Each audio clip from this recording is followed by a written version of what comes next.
I have always looked at that race, the 1985 Daytona 500, the second place finish. I've always looked at it from Lake's perspective and him being so emotional after the race and the big interview on CBS. I don't know that I knew or realized how emotional it must have been for you as well, especially after what had transpired in 1984. Absolutely. No, it was a, you talk about a wake-up moment for us, because we were so down from 84 and the politics things that we had been through. And you thought your career was on one path, and it wound up being on a whole different path. But we had a lot of confidence in what we could do, and clearly Lake did as well. I mean, Lake had enough confidence in Bob and I to want to do something, and I don't think Lake would approach anybody about doing anything if you thought it was just going to bomb. Yeah. But we had good stuff down there. We had won at Daytona before. Had stuff around. He knew what we were capable of doing if things kind of fell in our favor, and then he had enough faith to do that, and we said, well, let's try it. Let's do it, one race deal. But it's demoralizing going, you're only going to go to one race for the year. That's not something that you really look forward to either when you want to run the whole season. But you got to take a step at a time. When you get knocked down, we went Daytona 500 and wound up finishing second, and ran good all day. It wasn't really a fluke thing. Lake ran good all day, and we wound up. Well, you were able to hang with Bill Elliott in 1985, and that's saying something. Yeah. But just the way that whole thing played out with Nationwide's coming on board, I think the deal was only $5,000. We put them on Sunday morning for the race. Finished second in the race. Needless to say, they were ecstatic. And quick story on that. Kent Brown was the CEO, and we got to be really good friends after that. He was the CEO of Nationwide. So obviously we had dinner that night. General Motors took us out to dinner. We went from nothing to finish the second Daytona 500. Here we're the highest finished GM car, so we're going to dinner on the beach with the GM execs. It's like, well, how did all that play out? But Kent and I got to be good friends. So he's all excited. Didn't know much about NASCAR racing. Knew they wanted to be on the Daytona 500. So he sends me the next week. He calls, and I get a chuckle out of this. But he calls me and he goes, "We want to sponsor you for 10 years. We want a 10-year deal." I'm going, okay.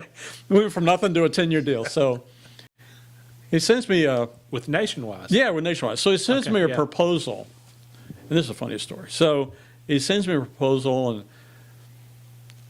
I forgot. I think the first year was maybe $500,000 or $600,000, which was adequate for us at the time. Yeah. So I'm all excited, and I think I went up maybe 10% a year for 10 years or something. So I was so excited when he sent me this proposal, and we hadn't signed anything. It was just something to look at. I was pumped.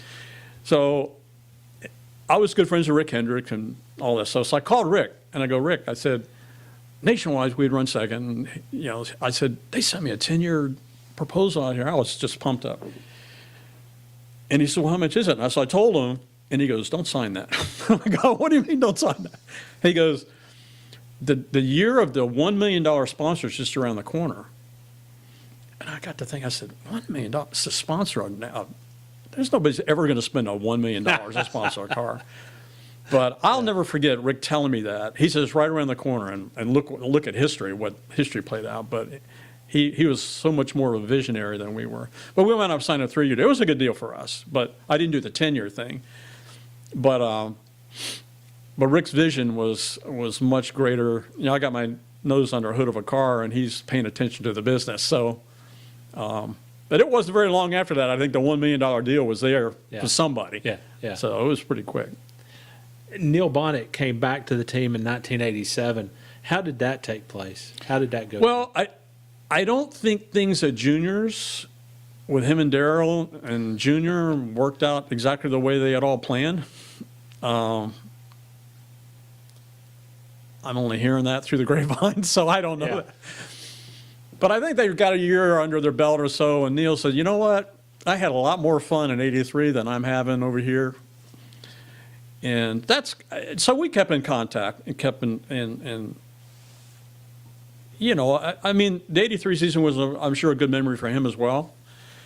And then he's up there in turmoil, I guess they had some. I'm sure they had some success in turmoil, but he said, "I just want to come back. I want to come back." So, when you have success together, you don't want to ever break it up. And I think we were all looking for that to come back again. So, and he did. He came back in '87, and we wound up getting Valvoline on the car.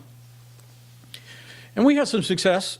And then he broke his hip, crashed at Charlotte, blew a right front tire, and put him out of commission for a while. How difficult was that to go through and experience? Well, I think it was the worst part was on the personal side. Yeah. He's your friend. Yeah. And your friend getting hurt in your car was gut-wrenching. And, the business came second, but I felt bad for him. I remember them taking him out of the car, and it's like, it just was heartbreaking. And to see him hurt, and Neil was a good friend. I mean, he wasn't just a driver for us. He was just a good friend. Neil's an awesome guy. And see him hurt was the worst part, and racing was secondary. But he was determined as well. He did everything he was supposed to do with the doctors, and he said, I'm going to be back. And when he came back, we won some races again together. So he was a racer too. He just wanted to race. But it was wrenching for him to be hurt in the car. And it just messed up our plan. There again, you have a game plan. You think you're on a path to do something, and unexpectedly something happens, kind of out of your control, and you got to regroup. As badly as Neil was hurt at Charlotte that fall, how was he able to come back from that early the next year with wins at Richmond and Rockingham, and with another in Australia sandwiched in between? How was he able to do that?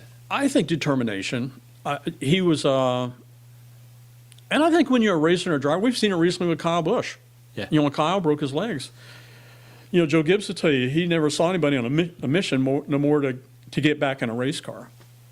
And I think when you're a driver, maybe on Neil's level and Kyle's level, your livelihood and your determination, just say, I'm gonna beat this. This isn't gonna get me down. I'm gonna beat it. I'm gonna come back, and I'm gonna be just as successful as I was before. Now, you mentioned earlier that you did not make the trip to Australia, but what was that schedule like? Because you raced in Richmond, then you went to Australia, then you came back to Rockingham. So, I mean, that must have been just a crazy amount of logistics. It was, but the cars they shipped them over in containers. Okay, yeah. So the cars were prepped months in advance. Okay. So you loaded up in a container with the equipment you wanted to take, and it was gone. So that was off your plate. It wasn't like you had to get the truck ready and drive over there. You know what I mean? So you didn't have that. So it was just a matter of the guys flying over there. I didn't go. Bob went. But it won it back-to-back. Won it with Neil Bonnett, and then they went back and won with Morgan Shepherd in our team. So which is really cool stuff to be able to do that. Neil wound up leaving at the end of the '88 season. Why was that? He was sick. He wound up getting gallbladder issues. He wanted to take some time off. We had put Morgan in the car as a fill-in, and Morgan was running well. I think we sat on a couple poles, and Neil took some time off, I believe. Then he wound up coming back, did some races with Childress, I think, some one-off things. Yeah. But he never fully recuperated from that hip thing. He came back, we won some races. Yeah. But I remember Jerry Punch telling me when Neil came back, Neil had come back 3 or 4 months, and Jerry Punch said, he said, Neil's really still sick. He wound up getting gallbladder issues. He was taking a lot of calcium, I think, to try to heal his bones.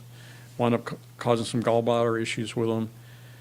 And I'm not sure that didn't really linger with him. That whole broken hip thing linger with him really until he quit racing. In 1989, 90, 91, you go from Morgan Shepherd to Rick Wilson to Joe Ruttman. Was it difficult to keep switching drivers? It was, but there again, a lot of it goes out of politics and revenue. We wound up losing the Valvoline deal. Rick Wilson and Morgan McClure were parting ways. Oldsmobile. If you remember, Oldsmobile was really involved with Rick Yeah. and Morgan McClure. And we were running Pontiacs with Morgan and Neil. Oldsmobile came to us and said, do you have some interest in Rick Wilson? We'll help you on the GM side if you'll swap everything over to Oldsmobile. And we wound up putting that dinner bell deal together. It wasn't a whole lot of money, but those things like that were driving, revenue was driving what we were having to do. It wasn't necessarily the best thing for the best driver, the best, to win races, but you're trying to do what you do to survive. Yeah. And as the sport was changing, it got harder and harder to do that. That here you're working on half the revenue that you needed to win, because we knew what you needed to win. We'd been there. We just didn't have the resources to do it. And it just struggled, and it got tougher and tougher. Dick Trickle finished fifth for Ray Mock in the 1992 Daytona 500, but then you and Bob parted ways or whatever happened. What went into that decision? That was a similar deal to Lake Speed. When Lake came in '85, we went to Daytona and rejuvenated our career. At the end, as things got tougher and tougher through 90, 91, and 92, or really 90 and 91,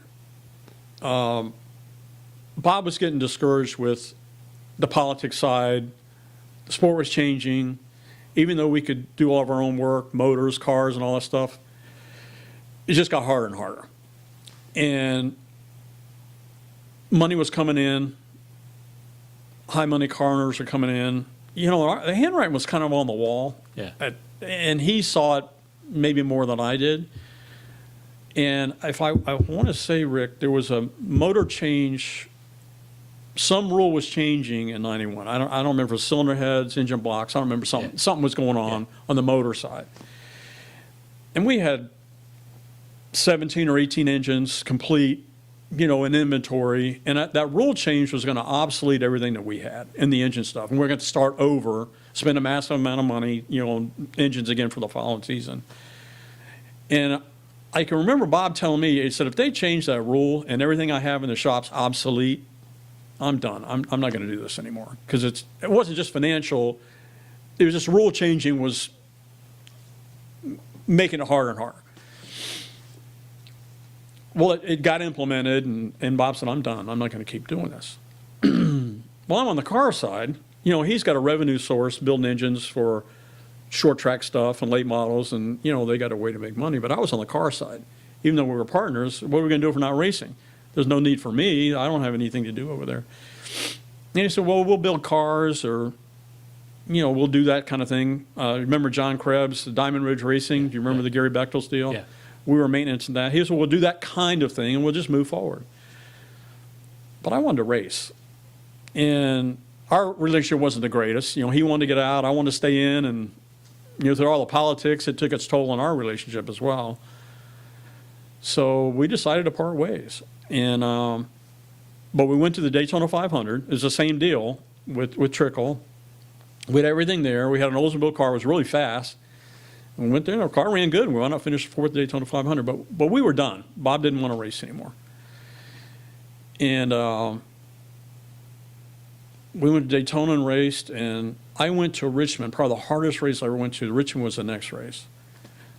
And now we had been running all these races for multiple years now, all the series. And I went to Richmond. Bob didn't go. I went to Richmond. No race team, no race car, nothing. I went, and it was a long ride up there. I'll never forget as long as I live. Went to that race, walking around the garage with no car, nothing, no team, no car. Yeah. It's like, what am I going to do? I'm just, and you're talking to everybody, all your friends, all the people you've been racing with all these years are like, what are you going to do? But I really don't know. Just try to put something together. Well, it's like no driver, no sponsor, no anything. So one of the big inspirations I have that really made me move forward is Alan Kulwicki. Really? And this is a really cool story. But I had been running my team all these years, Bob and I, and knew Alan, say hi in the garage. He was always got his head under his car. He wasn't the most social guy in the garage. And so I go to Richmond, walk around, had a scanner, I said, I'm going to listen to somebody. I wanted to listen. I'd never listened to another race team before. I had my own thing, my headset on. And so I decided to scan Alan because I had heard a lot of things about Alan Kulwicki. So I scanned him, and I was blown away at, I don't remember if he won the race. Now, this is Richmond. This would have been 91 maybe, because the last race that we ran. So I listened to Alan, and I was just, I'm like, I cannot believe a driver. And I've had all these drivers all these years and my own team. Here's a guy sitting behind the seat of his car running, kind of running the show from behind the wheel. You know, Paul Andrews, he had really good guys. But he said, put set 3 on, or, you know, put 2 rounds of wedge in it, or put a pound of air in it. This is Alan. You know, this guy driving the car. Yeah. And when they come down pit road, he's pumping them up. Guys, give me a good pit stop. You know, don't mess up. You know, it's just opposite what I said. This driver's got this much input and this much knowledge.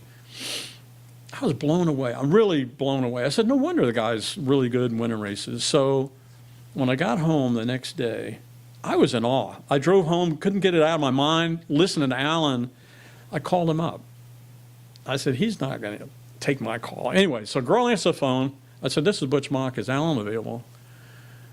Well, I don't know. Hang on. Let me see. And he came and picked up the phone. I go, Alan, I said, you might be really mad at me. You might be happy. I don't know. I said, but I am. I said, now he knew who I was because we had been racing together all these years, but we never socialized, never did anything together. I said, but I am blown away at the race yesterday. You know, listen to you and the knowledge you've got and the input you're doing on your cars. And I said, I am just, and through that conversation, he said, well, what are you going to do? You know, asking me. So I really don't know. I said, you know, we raced and, you know, we're out of money. We don't have anything going on. Bob doesn't want to race anymore. He said, what are you doing this weekend? Rockingham was the next race. So it was Daytona, Richmond, Rockingham. I said, I guess I'm going to Rockingham and walk around like I did at Richmond, you know, and, you know, try to get some stuff together. He goes, why don't you ride down with me if you're not doing anything? I said, okay. So, I mean, we had never done anything together. So I met him at his house, and we rode to Rockingham together. And on the way down there, he said, will you drive? And I said, sure. So I'm driving, and he's got shock dyno sheets stacked on top of each other. He's looking in the visor and the mirror over shock. And I'm thinking, I've never had a driver, for me, that ever did anything like that or was that involved and really knew what they wanted and all that stuff. But anyway, through our friendship, he encouraged me. He said, if you want to, he said, you clearly want to keep racing. He said, keep going, keep knocking on doors, keep going. Don't quit going to the racetrack. If it's really what you want to do, something will happen. And he was a big inspiration for me. And it happened. I wound up putting a deal together with factory stores. And that was through my Valvoline thing. I wound up getting that factory stores deal with Todd Bodine driving. But Alan Kulwicki was a big inspiration for me to do. We got to be really good friends. And we double dated. I was dating my wife at the time, and he was dating a girl named Julie, and she's still around. So we got to be, but he was an inspiration and got me going to Butch Mock Motorsports. You mentioned earlier that you didn't get married until you were 46. That's right. And you also made the comment that you were married to your race car. That's right. It's 24/7. Yeah. You know, when you don't have, and you got to remember, we were in a day when you had 10 employees, you know, back in the beginning. You had to do everything. Yeah. You know, we drove the trucks. I drove to California many times in the truck, driving it out there. Ontario, we raced Ontario. Riverside, we drove the truck. I mean, so you took your tire changer and your gas man and your engine builder all together in the cab of the truck and went. So there was no time for family, so to speak. And, you know, the guys you did work for me that had families, you know, they weren't able to take care of them. And it was a day and time when that's what you wanted to do, though. I mean, nobody had a gun to our head. My employees, nobody had a gun to their head, you know, but they wanted to race. And it just wouldn't have been fair to a family anyway. And I think it was one big reason why I sold my race team when I sold it, because I had gotten married. I wound up having my daughter. She's a year old. I'm on the road. I'm trying to drive the motorhome because I don't want somebody else driving it. I didn't want them flying on the plane with the guys. So but the guys that had families, I almost felt bad for them looking back on it, because it wasn't fair to their families. And I think that still goes on today to some degree. Like a lot of guys will tell you that race, it's a tough life. It's not a job, it's a lifestyle. That's a lifestyle, doing that whole thing. As close as you got to Alan, you lose Alan in 93, then you go to Daytona in 94, and you lose Neil, who had obviously been a huge part of the Butch Mock story. Sure, yeah, absolutely. How difficult was that for you? And was there ever a point where you said, you know what, I'm done, I'm walking No, away? because I never felt that way. But my heart went out because I know how diehard those two guys, and Davey is in Yeah. that same thing, and all the other ones we lost, because they're racers. They're doing, I get it, because I'm a racer too. They just happen to be drivers. But they were so passionate about what they did, and they lost their life doing it. It was sad, but they were doing what they wanted to do as well. I don't think Neil would do it any other way, or Alan. Unfortunately, Alan, died in a plane crash. It was horrible. And I was absolutely devastated when Alan got killed, because we were still good friends. The week before he died, or the same week he died, I'm sorry, he was at Wilkesboro testing. And he had called me, he had a cold, he had called me, excuse me, they had left an oil line loose or something. He's up there by himself, Paul Andrews, and they were doing a test. And he called me, he was madder than a hornet because the oil line had oiled the track down. Nobody was there to clean it up but him, out there running in his own oil. And I don't think his test went exactly like he wanted. And that was the last time I spoke to him. And then he was leaving from there going to do that autograph session, and then died coming back into Bristol. But I got a phone call from a friend of mine early in the morning saying, did you hear anything about Alan? I said, no, what are you talking about? So he just died in a plane crash. I said, oh my God. Yeah. It was devastating. And that was a long weekend. But he was a good guy. Went way too soon. You ran your own race team from 1993 through the end of the decade, 1999. How much different was it for you personally operating apart from Bob? It was tougher. He's a smart guy. So that the mechanical end of things, he did motors, gears, and transmission. Bob did all the years we raced together. That was now on my plate. I clearly couldn't do it, but I had to get programs together, people that could do it. So I leased engines from Pro Motor and Larry Wallace in the beginning. I had some Ford stuff with him, and I think I did a year with Robert Yates towards the end. But it became my responsibility, so I had to fill that shoe as well. But the tougher part was when I first started racing, and through the Raymock years, I worked on the cars. Neither one, Bob and I weren't money guys. We weren't paying the bills and hiring people to do it. We were doing the work. And I think as time went on, especially in the Butch Mock years, motorsports years, my sole job was finding revenue. I was never out in the shop. You're dealing with corporate America, trying to put deals, trying to fund that monster that I had created. It took a lot of resources to run that. And that wasn't what I liked to do. I didn't like doing that, putting a coat and tie on and going to boardrooms. But it was a necessary thing I had to do. But it got tougher and tougher as the decade went, because I'm competing with Joe Gibbs and Felix Abatis and a whole nother level of what they can bring to the table versus what I can bring to the table. And it got harder in that respect. Became a business. Yeah, it was always a business. But I think had I been able to spend more time in the shop and worked on the cars, the performance might have been better. I don't know. But who was going to knock the doors down trying to get Remington or Valvoline or Polaris or whatever involved in that stuff? You're just being pulled in all these directions. And it became not fun anymore. I really wanted to get out at the time I got out. I had gotten married, I had a daughter, and the racing was eating me up. I was struggling to make shows. We were just having a tough time. And luckily, I saw the handwriting on the wall probably better than anybody, because I had lived through the good years, the winning years, to where the sport was going. And teams like mine were getting gobbled up. The food chain was just going right up the... Yeah. You can follow the people that went out behind me, but I saw it. And when I had the opportunity to sell, I sold because I was going to go down hard. and it was the best thing I ever did. But I remember my attorney telling me, he said, "Are you sure you want to sell? You want to get out? You've raced your whole life, and everything you got was a race." And I said, "But I saw it." He said, "You'll be back in a year." I said, "It will not happen," and it didn't. And I look back and thank God I saw it and I got out. Again, before we started recording, you were talking about how you didn't go back to a race for quite some time. Was that your way of maybe coping with being away from the sport? Well, Because if you're not around it, you don't miss it. Well, you much. got to remember, I was a car owner. Okay. So as the ownership demographic changed or style of owners changed, I was always looking through a car owner eyes. And the sport was changing and evolving. Nothing I could fix or stop. It was just the way life is. But it wasn't evolving to something that I really was attracted to. You know, because I see things happen. I said, you know, that happened because of this reason. I'm not talking about changing tires. I'm talking about some things that happen politically in the sport.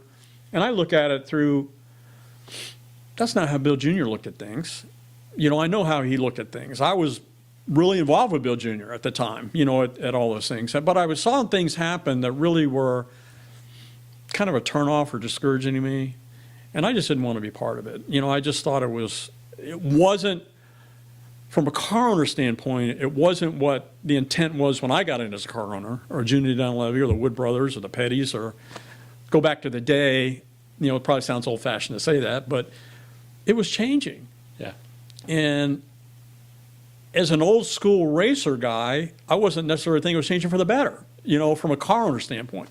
So the eyes that I'm looking at every racer as a car owner standpoint, it was discouraging to some degree, you know, and the sport was moving on, but I lived and breathed that. I mean, that was my life for all those years. And I wasn't so sure the new cars coming in, it wasn't their life, you know, there was different.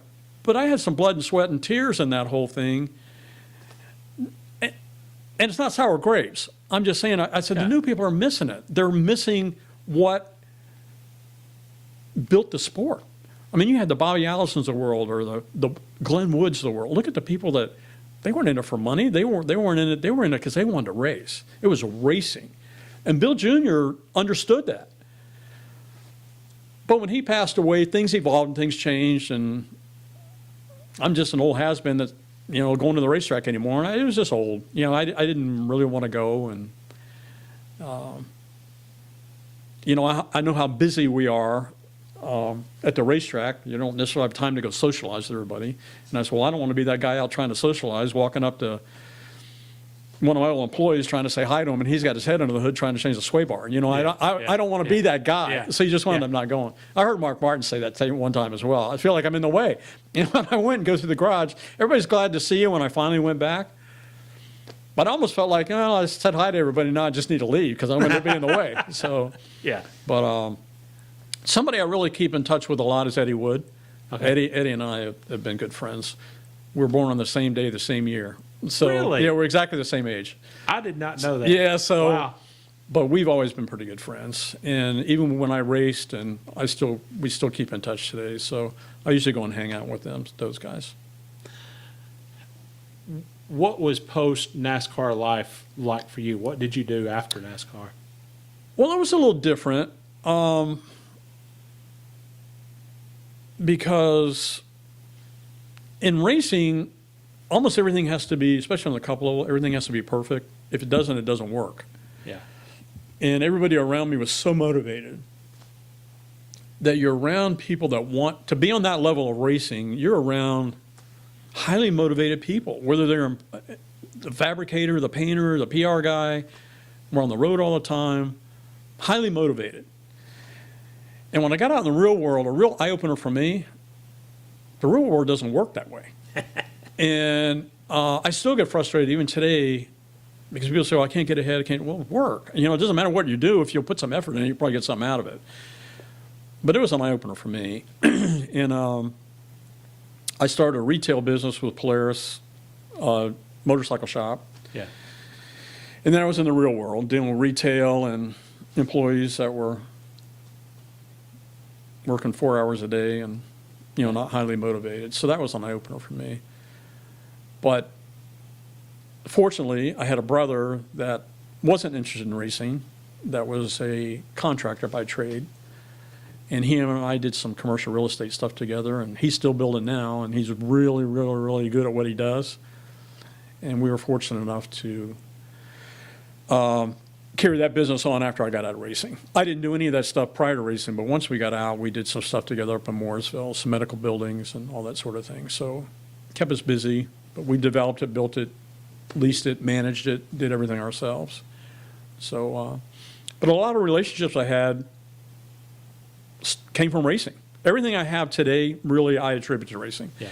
My brother was born and raised in Florida as well. He's up here because racing, he wound up coming up and following me up here. And so I really attribute, I'll go back to Hialeah Speedway, and my racing and the effort we put in is still paying off today, even though I haven't been in the sport. So much of it sprouted from that. My brother's done all Rusty Wallace's stuff, building the shops he had, and he just finished a thing for Doug Yates and did work for Nemechek, Ray Everham, that whole racing. And there again, it started from the racing stuff. Yeah. And it's just, but I look back, I wouldn't change a thing. There was highs and lows and a story to be told every year is different. Yeah. But I wouldn't change a single thing. And to be able to take a dream that happened back at Hialeah Speedway and, well, let's try to make a race, to where it turned out to win some races and have those relationships here, in my late 60s now, still from racing. It's been a pretty amazing ride. Butch, I have to ask about this building that we're in. This is the ultimate NASCAR man cave. And you were telling me that it's not stuff that you had when you were in racing. You had to go back and basically I did. piece it together afterwards. So I had the race shop, and I'm a hot rod guy too. I love cars, all kinds of cars. So when I had the race shop and the race team, I could have my hot rods there, and I had welders, and you had all this stuff, tools there, and I didn't have anything at home. So when I had the kids, we built this new house, and I built this little garage because I didn't have anywhere, when I sold the team, I didn't have anywhere to keep my hot rods and stuff, so I built this little garage, and the walls were bare. They're not bare anymore. And my kids are like, Dad, didn't you used to have this or have that? So I went back on eBay and Craigslist and bought all my old stuff back so that had been sold. So that's what's on the walls here. But unfortunately, I wish I would have kept some stuff looking back. Driver suits, helmets. It would have been fun to look at now because I have an 18-year-old son that wants to race. And I think having some of that stuff would have been cool and had fun to look at and pass on to him. But he's keeping my foot in the door racing now. He's road racing. He's really good. I think he'd like to do some oval track stuff, but it's so expensive. Even to go to Hickory, I'm blown away at big rigs and engineers and, to run a Hickory Motor Speedway. But fortunately, he likes road racing. And I didn't know much about road racing, but I'm getting to be an expert now with him. So, but he's doing really, really good. And we got a Trans Am car being built right now with Mike Cope Racing. And he's going to do some TA2 stuff next year. And so it's going to keep me young. They say, well, young kids will keep you young. I said, I'll live to be 125 because my kids are young. So, but I'm enjoying it. I'm working on the cars, and it's a lot of fun. And there's no walls to hit. Tree maybe, Yeah. with the road racing stuff. But I'm really having a good time doing that.